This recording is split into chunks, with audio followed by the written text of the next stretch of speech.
Right, before we begin, there are a few moments in this video that contain freezes, glitchy footage and issues of that nature. It's not my recording for the most part, aside from a handful of instances here and there, where my Elgato didn't want to be nice, which I apologise for and I'll be replacing soon, but the vast majority of the time is actually the game itself at fault. Yes, there are freezes in this game, and it will be part of my criticism. So with that in mind, I hope you enjoy this piece of content on Battlefield 5's Firestorm. Ladies and gentlemen, welcome to the video. I'm GetGoodGuy, and Firestorm, Battlefield 5's attempt at a battle royale, has been out for a week or so now, and the vast majority of feedback and content that's been provided so far has either been, this sucks and battle royale doesn't belong in Battlefield, or this is amazing, it brings exactly the experiences that BF5 has been missing, but the looting needs fixing. And I've been forming my own opinion about it, taking my time, planning this video and playing the game. The whole time thinking, damn, I really don't fit into either of these two camps. And then I realised that could well be a good thing. I can look at this clean and with minimal bias and provide something to fill that gap in between. For those of you out there who want to flesh out their own opinion or impression of the game more so, or perhaps you haven't tried it yet and you're researching the game's worth. Either way, keep in mind this is my opinion, as I always stress on this channel. So if you want my TLDR before we get into the details, or too long didn't read, as I'm learning that some people have literally no attention span, I think Firestorm could have done with more time. There are some things in it that I genuinely don't think belong in a fully released game or mode, but I'm also having an exceptionally fun time on it, and there's genuine potential here. Yet it's all held back by competing as a paid-for service in what is essentially a free-to-play dominated market. Whether it ends up being truly great or a letdown remains to be seen. Hence, I'm not impressed by Firestorm yet, but it could end up being awesome if everything is handled correctly. Okay? Now if you do have a decent attention span, let's jump into this and fully explore all of the details and nuances of Firestorm. We'll begin with what I think are the positives about the game, what aspects I feel are attractive to people and the game executes well. I'll then go through the difficulties the game has, which I classify as being acceptable even if they are drawbacks, plus things that I just don't necessarily like from a personal perspective, and after that we'll take a look at the aspects that I find unacceptable to have in a full release and the reasons why.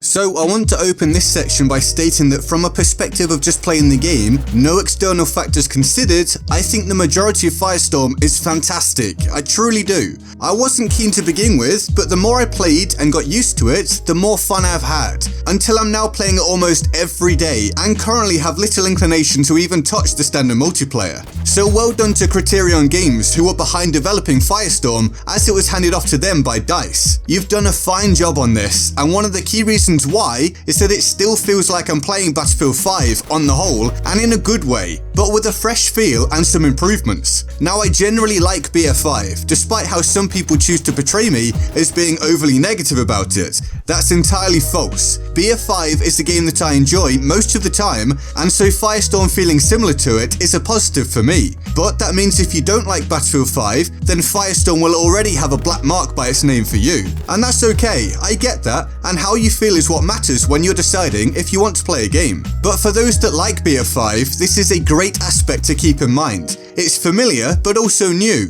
It's got fresh mechanics, but it's also recognizable. Essentially what I'm saying is that Firestorm is a reasonably seamless addition to BF5. And I did say reasonably seamless, not entirely seamless, which we'll get to later. But as I alluded to, there are also some small improvements. One of those is that I'm certain the mantling system, or the ability to climb, is better in Firestorm than in the normal multiplayer. I don't quite know how or why that would be the case unless Criterion implemented something, or the patch right before Firestorm did this for the whole game, but whichever it is, you can move around different levels of the map far more easily than I remember you could in the multiplayer, which is fantastic and necessary, because BF5 has had awful mantling for the most part, and that would become extremely frustrating when in an intense gunfight or trying to evade a damn Firestorm. So props for that being way better in this mode. I'm also thankful for there not being copious amounts of environmental and weather effects. Nothing has frustrated me more than fog, glare from the sun, intense snow and other such factors in both BF5 and BF1. But I do understand that even though I don't like them, they had somewhat of a place and others did like what they would call the realism of it. But having that kind of thing in a battle royale would have been awful. There already isn't great visibility in BF5 as a whole, at least according to many, so not having to deal with weather effects when you only have one life is a true blessing. Nobody wants to die because the sun was in their eyes. Although there is extremely frequent Michael Bay-esque lens flare present, which is kind of odd,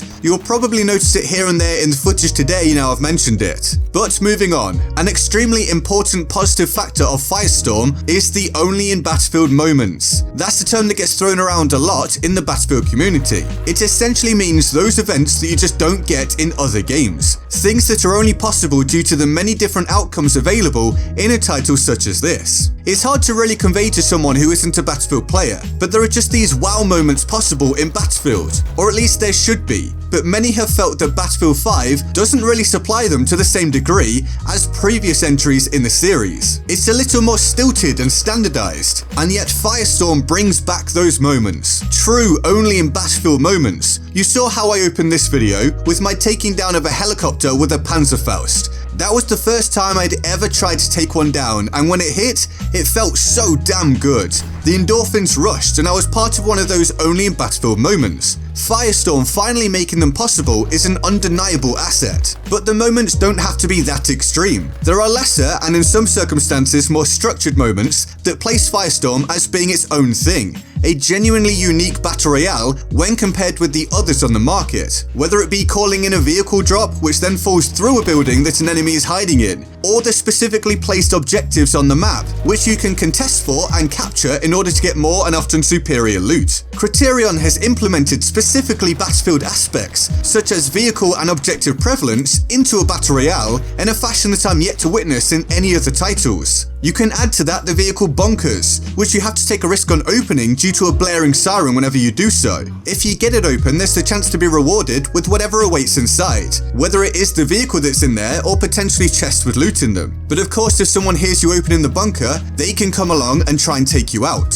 So who's the prey? Who's the hunter? Who's baiting who? It's another great aspect of the game that I haven't found in another title yet. On top of all this, the map is truly expansive. I really mean that. It feels huge, and the ability to traverse it with vehicles is very welcome, as is how said vehicles don't tend to negatively impact the balance of infantry-focused play. And speaking of infantry-focused play, the gunplay is fantastic. At least that is if you're like me, and you already felt that way about Battlefield 5's gunplay. So it's open to interpretation, but as the majority of the player base tends to enjoy Battlefield 5 gunplay, this appears to be a net positive.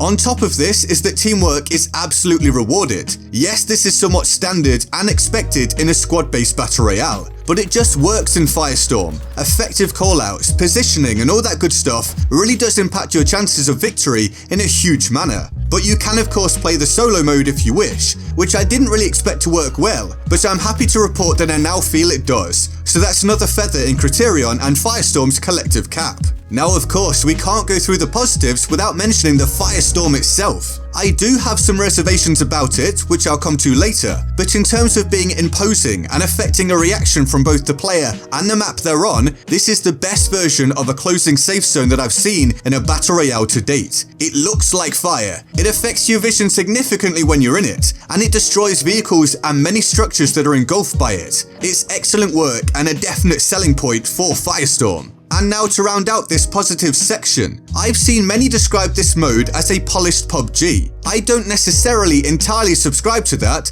as I do feel they're fairly different, and in some ways Firestorm actually lacks polish of its own, but I can see where their sentiment is coming from at least, considering the similarities they do have and the better optimization of Firestorm, especially on console. This could be seen as a better version of PUBG, at least by the right player, and it should therefore attract some of that player base as long as they're willing to try it and pay for the game. Whether that happens en masse or not remains to be seen, but I do have my doubts.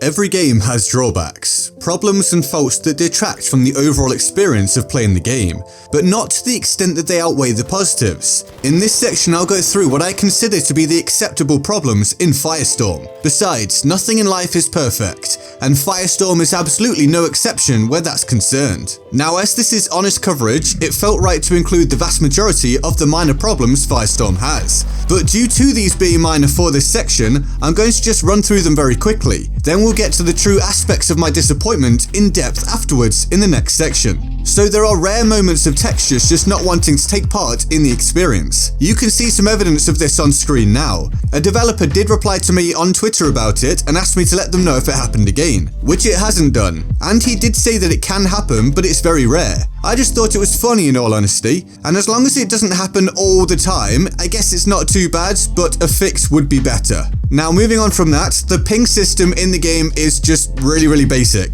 This wouldn't have been a problem up until recently, but now we're seeing what's possible from Apex Legends. It makes the ping system in Firestorm seem almost useless. Not quite, but close. So doing something similar to Apex Legends with the ping system would be great, and I think really that system should just be adopted as the standard for battle royales now. Then there can be a few instances of lag, players jumping around and such, possibly due to whatever networking settings are being used when finding games, information that we can't really access currently. Then I also don't like that Firestorm gives you the option to matchmake for a full squad when you don't have one, or just to skip it and go in with as many as you have, but it often forces you to skip eventually. By that I mean I'll sit there searching for a game with a friend or two, I don't hit skip in order to go in with just us, but eventually the matchmaker gives up and throws us in without a full squad anyway. I just think this is poor when you have the option to skip. If I got bored of waiting, I could just do it myself anyway, so don't eventually force me to skip, I'll just choose to do it. Moving on, I dislike that Firestorm stats are tied to your other multiplayer stats. This is a confusing decision to make. Battle Royale is nothing like the other multiplayer modes in the game. I don't see why it should affect your KD, your score per minute or whatever else. Especially when multiplayer and Firestorm even have different selection tabs in the menus. Plus it's weird to me that you select your class at the start of the game for cosmetic reasons, but what you do in-game then affects your stats on that specific class, and also ranks up that class. It's just weird. I'm not actually playing as a medic, I'm just running around with the medic skin on, so why is it affecting my medic stats and ranking up my medic class? It just doesn't make sense. Then we have the aiming in Firestorm feels different to multiplayer. I don't know if they are truly different or if a patch came in when Firestorm dropped, which affected the whole game's aiming, but messing with players' muscle memory isn't cool either way. Firestorm feels like it has way more aim assist than standard multiplayer, so I had to go and turn it down even more. Yes, the rest of the experience is a pretty seamless addition to Battlefield 5, but aiming really shouldn't be any different to what people are used to doing, especially if you're linking Firestorm to multiplayer stats, then surely the settings the player uses should be consistent with multiplayer as well. And speaking of not being consistent with multiplayer settings, I don't like that Firestorm ignores how you set your minimap to work.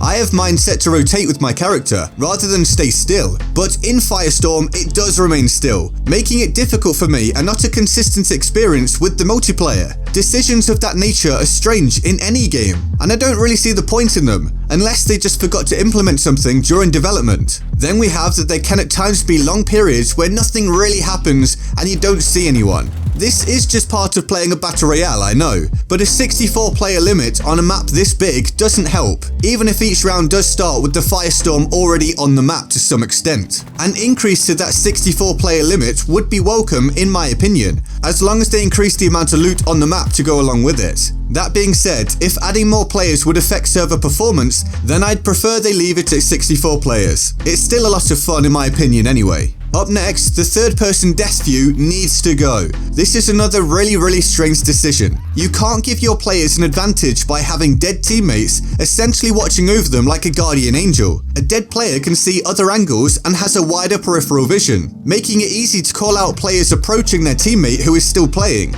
especially if the living player just hides and has their teammates watching over whatever's covering them. Change the death view to a first person view and it'll all be good again. I want to also throw in that the Firestorm is extremely loud and kinda sounds like footsteps. I get that it's supposed to be imposing and actually affect play, something that I like, but currently it gives a big advantage to anyone riding the storm or even people running out of it late. You often haven't got a hope of hearing them coming, so an alteration to the sound and or volume of the Firestorm would be welcome from me. And I'll round out this section by saying the tiered loot system is one of the least logical I've seen, in some ways, due to how regimented it is and reliant upon personal preference. For example, this epic shotgun you can see here has a sight on it that isn't even close to being helpful for a lot of players, due to if you have to aim down sight and fire more than one shot, it shakes around everywhere, whereas it's far more easy to see with a shotgun that just has iron sights or something on it. I'm not sure exactly how to fix this problem, and it's not the biggest one in the world. Perhaps it will just remain that some players prefer some lower tier gear over some higher tier gear.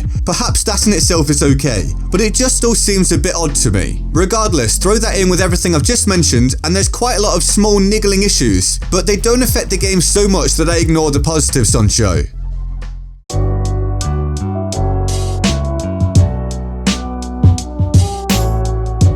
Firestorm is doomed. Eventually. Probably. Or perhaps that might be a bit overly dramatic. Perhaps we could just say that it's holding itself back, and that that's both a concern and a real shame, but also not at all surprising based upon the game it's featured in, Battlefield 5. Rather than being doomed, perhaps we could say that Firestorm isn't competing very well with its competitors, and that it looks likely to fade away into some form of effective obscurity where only Battlefield players really care about it. Or maybe I should say some Battlefield players. That's a lot of perhapses and maybes and vagueness, but I'm sure you see my point. This section can essentially be split into two parts. The first being in-game issues that truly shouldn't have made it into a full release, and the second part being an external factor, one which also then has a knock-on effect of hindering in-game performance and is by far the biggest problem Firestorm has to face. So those in-game problems. Well, to me, Firestorm just doesn't feel like it was quite ready for release. Much like Battlefield 5 when it first came out, and still to this date in all honesty.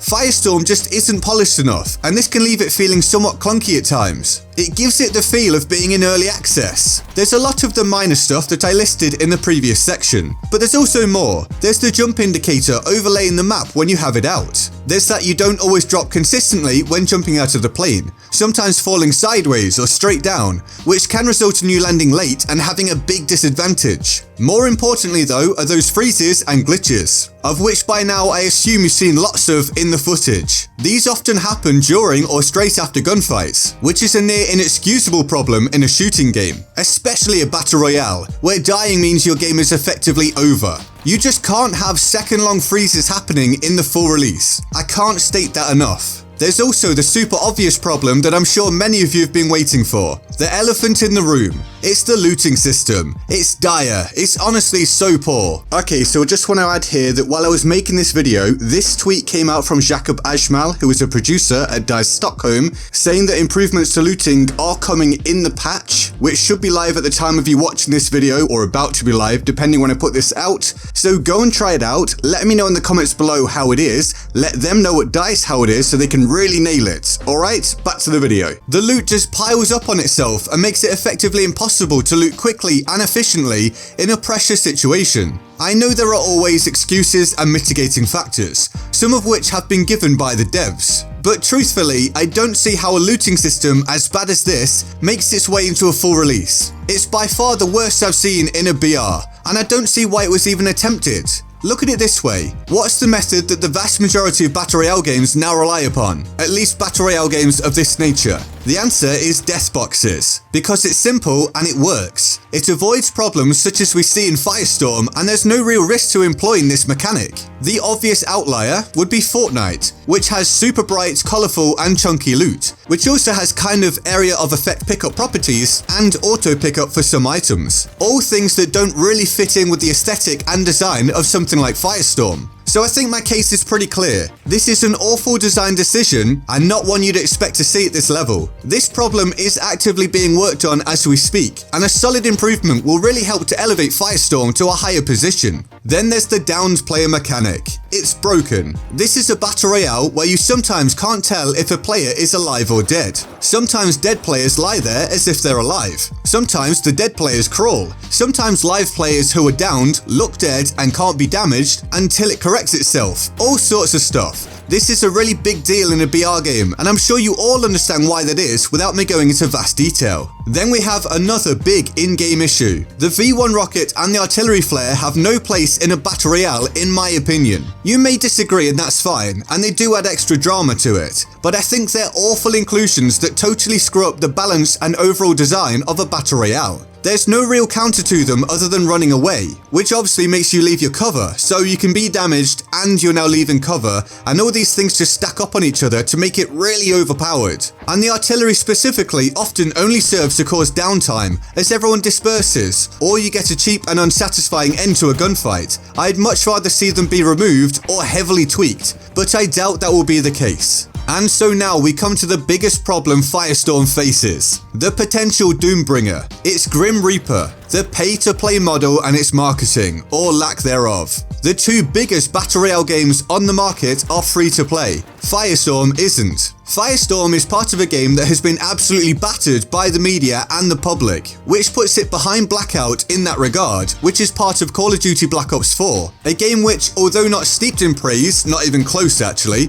seems to be held in higher regard than Battlefield 5 by the average viewer/consumer. So how on earth is Firestorm expected to compete and survive long term? Let's look at the launch of Apex Legends. That game had a totally alternative marketing tactic of releasing the game on the day of announcement. There were massive deals for top streamers to play the game on that day and onwards. Hype skyrocketed. Respawn aimed for the fences and knocked the ball out of the park. What did Firestorm do? The usual Battlefield reveal streams that seem to only really reach existing Battlefield players, or at least by comparison. No widespread streamer plan. Just the usual game changer early release footage. Basically not very much at all. The result of all this? Well, I'll show you. Firstly, here's Google Trends on the day of me producing this video. We can see that the blue line for Firestorm may as well not even exist when compared with Fortnite, and is still comfortably beaten by Apex Legends even as searches for it drop off, right when Firestorm should be in its early hype period. And look at the peaks for Apex and Firestorm. That's what the marketing and advertising for Apex Legends provided. Or let's cover Twitch viewership on the same day. Typically Battlefield isn't a big hitter on Twitch, and most of the viewership is on YouTube and perhaps Mixer. But this doesn't mean it should be written off as unimportant. To close Twitch out as being irrelevant is to ignore potential to grow this game's following to a massive degree. So we can see here that Fortnite sits at 69.9 thousand viewers, Apex Legends sits at 38.6 thousand viewers, and even PUBG has 22.7 thousand viewers still at this point. And Battlefield 5, 4.1 thousand viewers, which also doesn't help Firestorm itself by being under the Battlefield 5 title. All of this for me is undeniable evidence that Firestorm should be a standalone title and it should be free to play. Whack a load of cosmetic microtransactions in there as early as possible. Get people playing it. Get people interested in the Battlefield franchise again, because I would bet you everything I own that the potential influx of players to the Battlefield franchise via a free-to-play Firestorm would far outweigh the benefits of any sales of Battlefield 5 purely to play Firestorm. It's just not a realistic business choice and I'm baffled by it. Being free would provide more players, so there would be less time waiting for matches, no need to force squads of 2 or 3 to play at a disadvantage. Issues with the game would appear to be more forgivable in a free-to-play title than a paid-for one. Duos likely wouldn't need to be a limited time mode as it's currently slated to be, because there'd be more players to go around and you wouldn't be worrying as much about there not being enough to fit 3 different search preferences. I mean, we're now seeing reports that Blackout is set to be free-to-play during April. Clearly the guys behind Black Ops 4, Treyarch, see that moves need to be made. And even if this isn't the case, even if it doesn't happen or if it doesn't happen as we expect, it's what should be happening. So let's get Firestorm doing the same thing, because right now, Firestorm is losing. Battlefield 5 is losing, however good Firestorm may be or could potentially end up being. Imagine a world where Firestorm has been given more time or resources in development. The same goes for Battlefield 5 as a whole. Now imagine Firestorm was free to play and had a proper marketing strategy behind it. How different would that eventuality be? Unfortunately, that isn't the case though, and thus, Firestorm is a huge waste of potential so far. So well done to Criterion for what they've produced. This situation also likely isn't DICE's fault, or at least not solely their fault. There's probably a lot to do with publisher pressure. This game could honestly be exceptionally good, and it pains me to see events as they currently stand. But what do you think? Do you like Firestorm? And what do you make of everything surrounding it that I've talked about today? Let me know. I hope you enjoyed the video. If you did, feel free to like, subscribe, turn on notifications and join my Discord server in the description and my pinned comment. Here's the Board of Awesome for the epic people who support the channel on Patreon. They're all absolute heroes and I love them all deeply and often. If you want to join them on the Board of Awesome, the link to the Patreon page is in the description and my pinned comment. And with that all said, I'm GetGoodGuy and I'll see you next time. Laters.